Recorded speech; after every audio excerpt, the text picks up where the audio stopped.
이런 글 하나 읽게 됐습니다.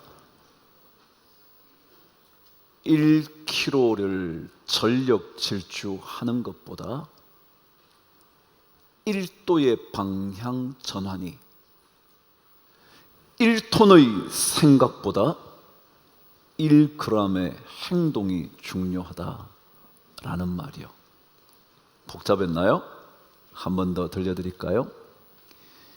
1km의 전력 질주보다 1도의 방향 전환이 1톤의 수많은 생각보다 1g의 행동이 중요하다라고 그러더라고요. 그렇지 않나요? 1km를 전력 질주한다 하더라도 방향이 잘못되면 결국은 목표로부터 점점 더 멀어지게 되는 것 아닌가요? 더 중요한 것은 1도의 방향을 전환하는 것이고요, 수많은 생각을 가지고 있다 할지라도 한 번의 행동이 더 중요하지 않나요? 우리가 몰라서 못하는 건 아니지 않나요? 여러분과 저에게 영적인 지식이 모자라서 주님의 길을 걷지 못하는 것은 아니지 않나요? 지금까지 살아오면서 얻게 되고 듣게 되고 깨닫게 된 수많은 영적 진리를 한 번이라도 제대로 살아보지 못하는 것이 문제지, 그 수많은 영적인 지식을 내가 알지 못해서만은 아니지 않냐고요. 여러분, 그리스도인이라면 어떻게 살아가야 하는 것일까요? 사도 바울은 12장부터 계속해서 영적인 제사를 드리고 영적인 제물이 되기를 원하는 사람들은 이런 삶을 살아야 한다고 끊임없이 말하고 있는데, 1톤에 해당하는 영적 지식이 있은들 1g의 행동이 없다면 그리스도인의 삶이 어찌 그리스도인의 삶이라 말할 수 있을까요? 오늘 여러분과 함께 그리스도인이라면 이렇게 살아야 하는 것은 아닐까 또 생각해 보는 거죠. 아니, 생각보다 그래, 그 깨달음이 나의 영적인 발걸음이 되어봐야지, 그러고 싶은 마음으로 말씀을 묵상합니다. 오늘 본문을 읽으면 반복되는 단어가 하나가 있습니다. 계속해서 말이죠. 그것이 바로 위하여라는 단어입니다. 우리 중에 누구도 자기를 위하여 사는 자가 없고 누구도 자기를 위하여 사는 자가 없대요. 먹는 자도 주를 위하여, 먹지 않는 자도 주를 위하여, 우리가 살아도 주를 위하여, 죽어도 주를 위하여. 끊임없이 반복된 단어가 위하여입니다. 위하여라는 단어는 원래 목적을 의미합니다. 목적이 정해지면 그 목적을 위하여 살게 되어 있거든요. 그래서 위한다는 말은 이미 목적이라는 단어가 그 속에 포함되어 있습니다. 그리스도인이라면 삶의 목적이 분명해야 합니다. 그래야 되는 것 아니겠냐고요. 실제로 초점이 흐려지면 제대로 볼 수가 없습니다. 그러나 만일 초점이 모아지기만 하면 그곳을 불일 듯 일어나게 만들 수 있지 않나요? 날마다 어쩌면 마주치는 햇볕이라 할지라도 모아지지 않으면 햇볕에 불과하지만 만일 모아지면 그곳을 불을 일으키게 되지 않냐고요. 삶의 목표가 분명하지 않으면 내 삶이 그리스도인의 삶으로 흐릿하게 보이기 시작하는 겁니다. 그러나 삶의 목표가 분명해지면 그것을 위하여 우리는 삶의 땀과 시간을 쏟아 붓습니다. 무슨 목적인가요? 바로 주를 위하여. 그래서 예수 믿는 사람, 그리스도인이라면 삶의 목적, 주를 위하여, 이것을 해도 주를 위하여, 저것을 해도 주를 위하여, 그거 아닌가요? 그것이 바로 그리스도인의 삶일 거예요. 여러분 한번 생각해 보세요. 주님 때문에 먹지 못하겠다고 말하는 게 잘못된 건가요? 혹시라도 우상에게 드려진 그 제물이 내 영혼을 더럽힐까 봐 조심스럽게 먹지 않겠다고 말하는 것이 잘못된 건가요? 아니, 예수 그리스도 외에 어떤 신도 없기에 그게 무슨 우상에게 바쳐진 제물이야? 그냥 음식에 불과하지 라고 먹는 것이 잘못된 건가요? 왜 그런데 우리는 서로를 향하여 비난하고 비판하는 걸까요? 여러분 한번 생각해 보세요. 저 어린 시절만 해도요, 주일날 무언가를 살 수 없었어요.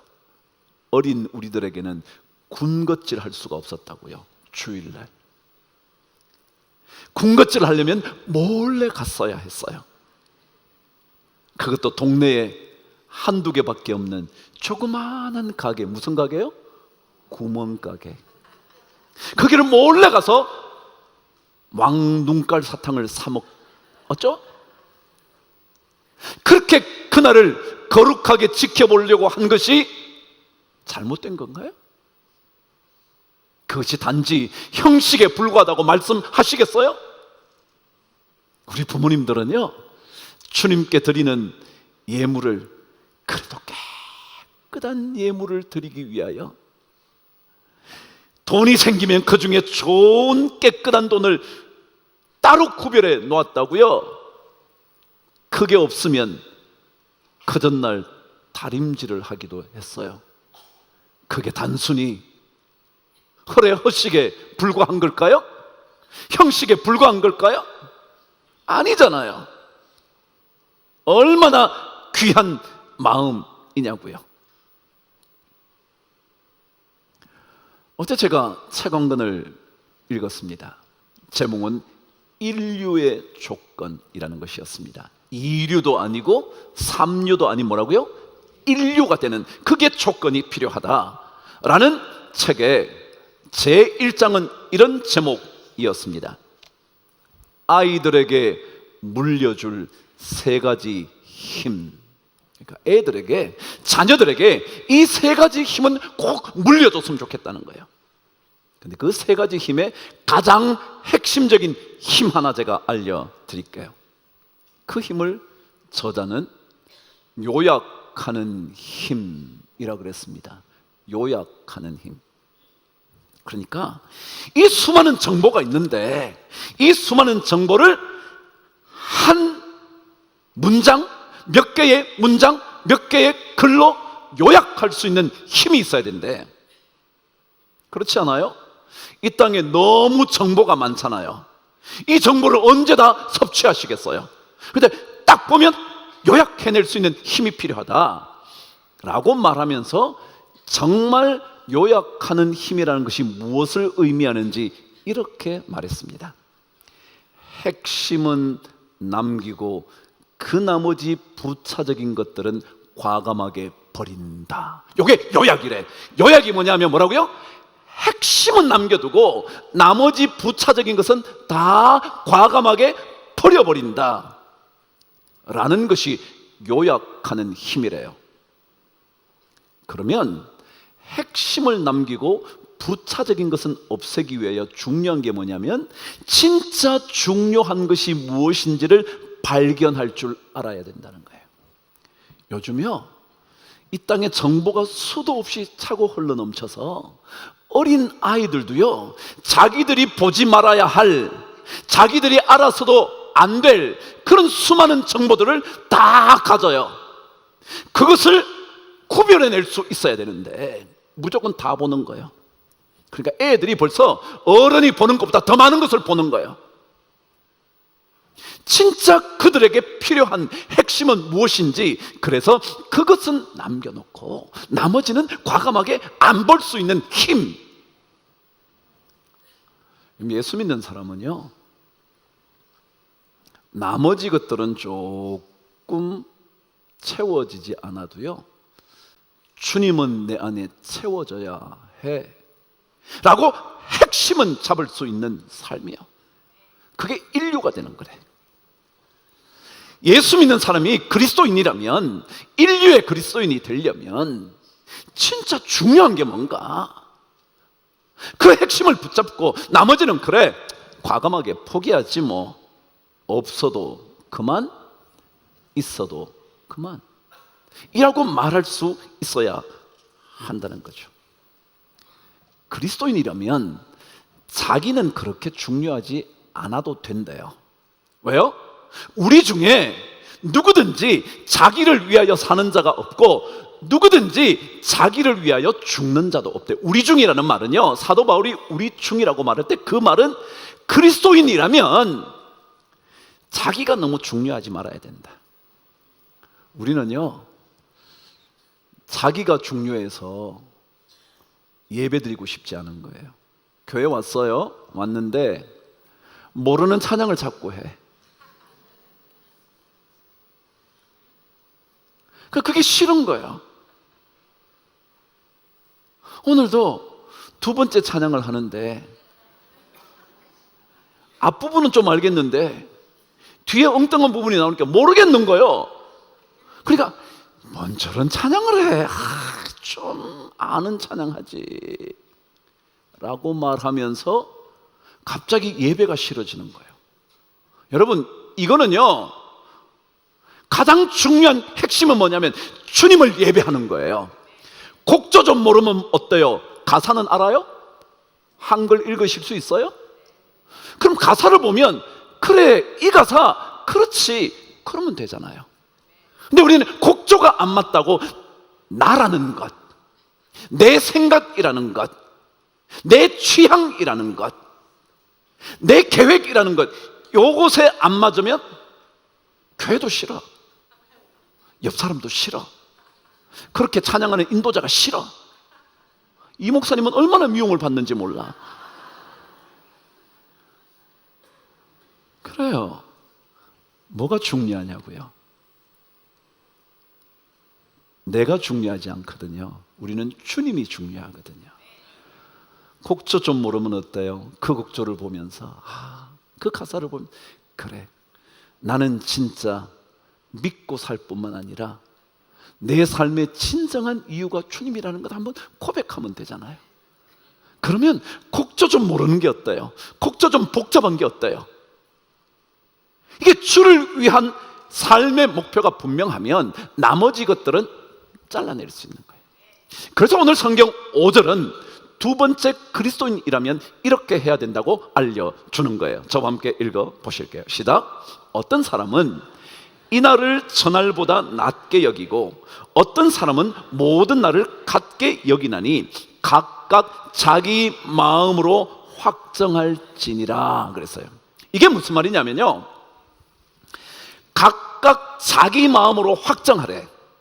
그 얘기는 이런 뜻이에요. 여러분, 유대교를 믿다가 그리스도인이 된 사람이 있어요. 그 사람들에게는 아직까지 유대교의 전통이 남아 있을까요, 없을까요? 있어요. 그래서 유대인의 전통이 남아 있으니까 무슨 생각이 드냐면 6월절이 딱 되면요, 이 6월절 지켜야지. 그러지 않겠어요? 유대인들에게 그 가장 중요한 출애굽의 역사를 이룬 그날 6월절, 그렇지, 지켜야지 생각이 들지 않겠어요? 근데 이제 그리스도를 믿었어요. 예수 믿는 사람이 됐어요. 그래도 이 날이 참 중요한 거예요. 그래서 그 날이 중요하다고 생각하는 거예요. 이 날을 저날보다 낮게 여기고 그런 거예요. 사실 생각해 보면 그 6월절의 핵심이 뭐예요? 어린 양의 피잖아요. 그게 누구의 피예요? 예수 그리스도의 보혈이잖아요. 그러니까 결국 그 구약의 하나님이 신약의 예수 그리스도잖아요. 그래서 나는 유월절 잘 지킬래. 틀렸어요? 맞았어요? 맞아요. 그런데 유대교 배경이 없는 이방인 그리스도인들은요, 유대인들의 절기를 아무도 몰라. 나 유월절도 모르고 초막절도 모르고 그 다음에 77절도 모르고 다 몰라. 모르니까 그날이 어느 날이나 다 똑같아. 그렇다고 잘못됐어요? 아니요. 그냥 우리는 주님을 잘 섬겨야지. 그래서 각각 자기 마음에 확정한 대로 하는 거예요. 주를 위하여 사는 삶의 목표를 두고 나머지는 자기가 정한 대로 하는 거예요. 이날이 다 똑같아. 그럴 수도 있고요. 뭐라고요? 저날이 좀 더 중요해. 그럴 수도 있고요. 그래서 두 번째, 그리스도인이라면 남에 대하여 너무 신경 쓰지 마라. 요게 중요한 거예요. 각각 뭐요? 자기 마음에 확정하는 거야. 남을 보면서 그러지 마라. 왜 저렇게 예수 믿고 나서도 유월절을 지키려고 그래? 그러지 마라. 왜 유월절 중요한 절기를 안 지켜? 예수 그리스도 그 구약의 메시아인데 왜 안 지켜? 그러지 마라. 그냥 중요한 것, 핵심을 남겨두고 나머지는 넉넉하게 놓아줘라. 이해가 되셨어요? 이게 예수 믿는 사람이에요. 여러분, 옛날 말에 춘풍추상이라는 말이 있었어요. 들어보셨죠? 봄바람에 가을 서리. 봄바람이 불어요? 마음이 확 열려요. 이런 마음은 남에게 대하여, 남을 대할 때는 춘풍의 마음으로, 따뜻한 마음으로. 근데 자기 자신에 대하여는 가을 서리처럼 탄탄하게, 그리고 정신이 번쩍 들게 이렇게 해야 된다 그랬어요. 그런데 요즘 사람들은 그렇지 않아요. 봄바람은 나에게, 가을 서리는 너에게. 그래서 너 그랬잖아, 너 잘못했잖아, 너 같은 게 무슨 예수를 믿어, 잘못 믿는 거야, 그날이 아니야 라고 말하는 거예요. 그래서 추상은 남에게, 봄바람은 나에게. 우리 방향은 이미 결정됐잖아요. 주님께 결정됐잖아요. 그래서 살아도 주를 위하여 살고 죽어도 주를 위하여 죽나니 그러므로 사나 죽으나 우리가 주의 것이로다 그랬잖아요. 그럼 된 거예요. 그러면 드시고 싶으면 드세요. 저는 안 먹을래요. 왠지 마음에 꺼리낌이 있네요. 그러세요? 저는 그래도 괜찮은데. 오케이, 드세요. 이것이 바로 그리스도인의 두 번째 삶의 모습일 거예요. 오늘 마지막 그리스도인이라면 이렇게 6절 말씀은 가르쳐 줍니다. 저와 함께 읽으실까요? 시작. 나를 중히 여기는 자도 주를 위하여 중히 여기고 먹는 자도 주를 위하여 먹으니 이는 하나님께 감사함이요 먹지 않는 자도 주를 위하여 먹지 아니하나니 하나님께 감사하느니라. 여러분, 예수 믿는 사람은요, 안 먹어도 감사, 먹어도 감사. 이게 그리스도인의 삶이에요. 우리 주님 때문에 핵심을 붙잡았는데 나머지 뭐 어때요? 그래서 그 나머지에 대해서는 전부 다 감사의 마음으로 하는 거예요. 하나님, 저에게 이렇게 그날을 지킬 수 있도록 해주셔서 감사합니다. 하나님, 저에게 이 모든 것들로부터 자유케 해주셔서 감사합니다. 하나님, 저에게 이 날을 지킬 수 있도록 거룩한 마음을 주셔서 감사합니다. 하나님 아버지, 저에게 이런 믿음 때문에 담대해지게 해주셔서 감사합니다. 오늘 성경 그러잖아요. 나를 중히 여기는 자도 주를 위하여 중히 여기고 먹지 않는 자도 주를 위하여 먹지 않으니 이는 전부 다 하나님께 감사하며. 예수 믿는 사람은요, 원망하고 비판하고 비난하기보다 그냥 감사하는 거예요. 내가 이렇게 이 자리에 나와 예배 드릴 수 있으니 참 감사. 여러분이 소유하고 계신 자동차를 몰고 오셔서 그 좋은 자동차로 이 교회에 와서 예배 드릴 수 있으니 감사. 여러분이 건강한 다리를 가지고 계단을 오르내리며 지하철을 타고 버스를 타고 올 수 있으니 감사. 여기 감사해요.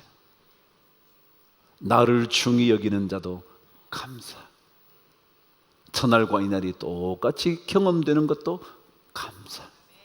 먹을 수 있어서 감사. 먹지 않을 수 있는 경건함을 주신 것도 감사. 이는 하나님께 감사함이요.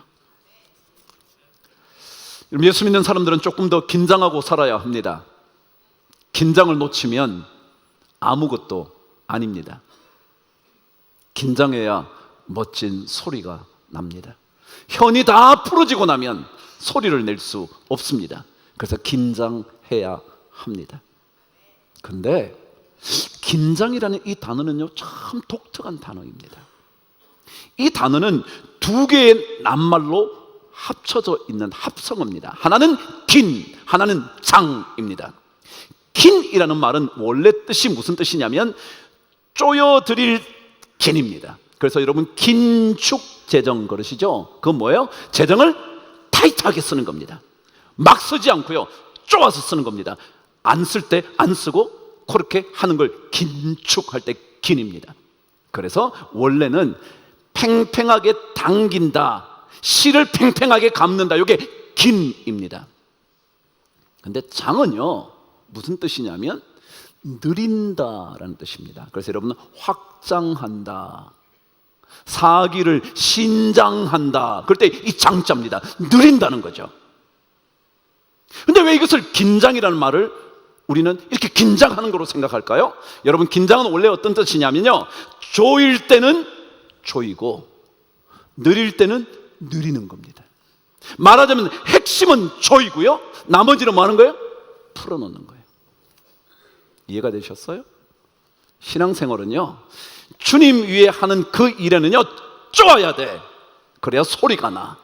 근데 나머지는요, 넉넉하게 늘여놔야 돼. 그래요? 그날 지키실래요? 지키셔요. 근데 주님 위해서예요? 요거요. 이게 긴장이에요. 무조건 전부 다 쪼우는 게 아니에요. 쪼우다 보니까 넌 왜 안 지켜? 넌 그날을 왜 그렇게 해? 왜 먹어? 왜 안 먹어? 그러는 거예요. 여러분, 그런 것은요, 늘여놓는 거예요. 넓혀놓는 거죠. 확장해 놓는 거예요. 확장. 현악기는요, 연주할 때는 팽팽하게 감아야 합니다. 그래야 소리가 납니다. 그러나 연주하지 않을 때는 뭐 해야 돼요?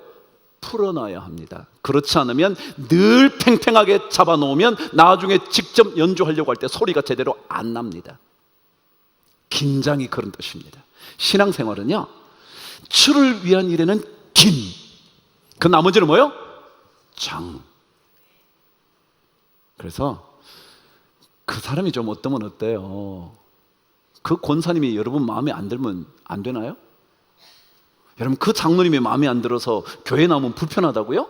그거는 뭐예요? 늘여놓으셔요. 뭐 그럴 수도 있겠네. 그 장로님은 그러신가 봐. 나는 안 그런데. 그러고 마세요. 각각 자기 마음으로 뭐 할지니라? 확정할지니라.